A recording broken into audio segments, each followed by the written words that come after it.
मुझे लगता है सर्वे वर्मा पे भी अब जो है तिवारी जी को और इनको सबको ध्यान रखना चाहिए।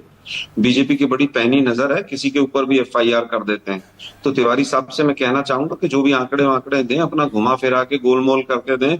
अगर कोई छोटी सी भी त्रुटि हुई तो तुरंत एफआईआर है और जेल जैसे भी कि हो सकती है। सीएसडीएस दे मतलब रहा था। ये अब जो है ये बीजेपी की सरकार है तिवारी साहब, ये एनडीए यूपीए की सरकार नहीं है, इंडिया गठबंधन की नहीं। खैर वापस आता हूँ, 70,000 करोड़ का घोटाला बिहार में हुआ। क्या तिवारी जी ने सवाल लिया था, किसी से पूछा कि 70,000 करोड़ का घोटाला हुआ है? क्या ये सवाल पूछा गया कि चिराग पासवान ने ये कहा कि जंगल राज है, यहाँ पर लोग सहमत हैं कि नहीं? मैं समझता हूं कि जो मूल सवाल है तमाम, उनपे ऊपर क्या सर्वे हुआ, क्वेश्चनियर क्या थे, सैंपल साइज क्या था, मेथोडोलॉजी क्या रही, इसलिए मैं आज वैसे मैं सर्वे के ऊपर नहीं बोलना चाहता था। सर्वे वर्वे को बहुत सीरियसली कोई नहीं लेता है। अब बात आई प्रेस वार्ता की। इलेक्शन कमिश्नर साहब ने बीजेपी की लिखी हुई स्क्रिप्ट पढ़ी थी। वही बीजेपी के तमाम प्रवक्ता रोज बोलते हैं और वो तमाम झूठ बोलकर चले गए। मुझे लगता है धनखड़ पार्ट 2 ना हो जाए कहीं इनका। तो राजीव गुप्ता और ज्ञानेश गुप्ता कहीं एक ही। ओके, शाजिया आपकी बारी, उसके बाद प्रियंका भारती और अनुप्रिया। बोलिए शाजिया। ये बार बार मुझे समझ में नहीं आता है, ज्ञानेश और राजीव के साथ साथ मतलब ज्ञानेश कुमार जी को ज्ञानेश कुमार गुप्ता और राजीव गुप्ता कहने की क्या जरूरत थी, लेकिन उनकी कोई वजूहात रही होगी। खैर, एक जरूरी बात जो मैं कहना चाह रही हूँ, 65 लाख का जिक्र किया। अब देखिए झूठ, और झूठ का देखिए कि 65 लाख वो लोग हैं जिनके नाम नहीं है और उसकी वजूहात भी दी गई है। अब जहां तक ऑब्जेक्शंस हैं जिसको लेकर बीएलएस भी काम कर सकते हैं और कोई और भी कर सकता है, हलफनामा देकर, हालांकि कानूनी प्रक्रिया के तहत, उसमें तो एक भी नाम नहीं गया।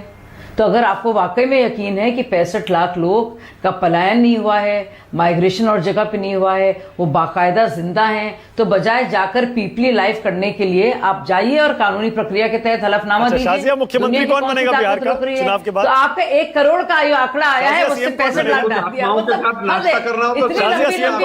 आलोक जी क्या होगा? शाजिया, सीएम कौन बनेगा?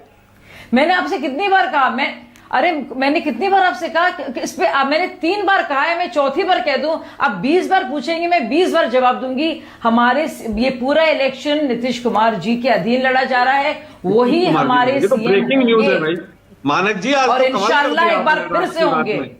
अच्छा, पर अमित शाह जी ने तो कहा था बाद में देखेंगे। शाजिया, उनके उस बयान के बाद पार्टी में कुछ लाइन बदली है क्या? पर नीतीश जी ने कोई लाइन नहीं बदली है, और कोई लाइन नहीं बदली है, और नीतीश जी के अधीन ही हम काम कर रहे हैं। कभी अमित शाह जी ने नहीं कहा कि नीतीश जी नहीं होंगे, या हम लोग ये नहीं कहा नहीं होंगे, पर एक बाद में देखेंगे। उन्होंने कहा। तो देखिए, आप जो है लेकर ये स्पेकुलेट करेंगे, ये भी गलत है। और आप चाहते, देखिए, लगाई बुझाई से नहीं, लगाई बुझाई से काम तो होगा नहीं, काम तो चलेगा नहीं। इन्होंने चंद्रबाबू नायडू का जिक्र किया और नीतीश कुमार। अच्छा, हाँ, बहुत बढ़िया। ओके, विनोद जी ने अच्छा किया, याद दिला दिया। शाजिया, एक सेकंड, शाजिया बहुत बढ़िया। और शाजिया के पक्ष में इतना सा कह दूं जरा कि बीजेपी के जो डेप्यूटी सीएम ना सम्राट चौधरी, वो भी अमित शाह के बयान के बाद हर दिन, मुझे खुद उन्होंने इंटरव्यू में कहा था कि नीतीश जी ही सीएम बनेंगे। नहीं, आलोक जी से पूछा। आलोक जी, विनोद जी कह रहे हैं, आलोक जी जरा आप भी बता दीजिए, आप भी बता दीजिए, आप भी बता दीजिए। प्रियंका भारती और आलोक जी दोनों लोग बता दें कौन इनका सीएम होगा, ये भी तो बता दें। आप शाजिया से पूछ रहे हैं। गठबंधन की तरफ से देखिए, हमारे यहाँ पर गठबंधन तय करेगा, विधायक दल तय करेंगे, लेकिन पूरी उम्मीद है कि तेजस्वी जी इस सरकार को लीड करें। ठीक है, ओके। प्रियंका भारती।